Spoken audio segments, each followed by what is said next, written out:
ইউক্রেনের president Volodymyr Zelensky স্বাধীনতার ৩৪তম বর্ষপূর্তিতে তিনি আবারও আলোচনায় এসেছেন তার পোশাকের জন্য।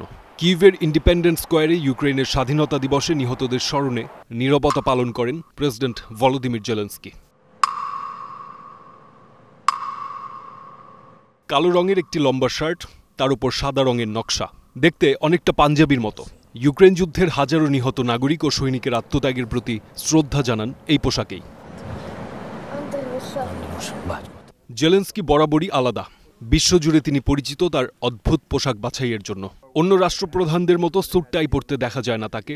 বেশিরভাগ সময় সাধারণ টি শার্ট, কখনো দেশি এমব্রয়ডারি করা বিশেষ শার্ট, এসব দিয়েই তিনি নিজের পরিচয় তৈরি করেছেন।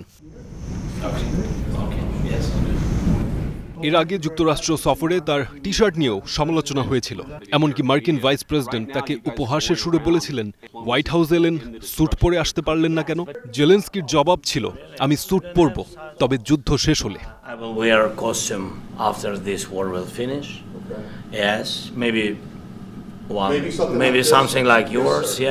পোশাক নিয়ে ট্রাম্পের খোঁচাও সহ্য করতে হয়েছে তাকে।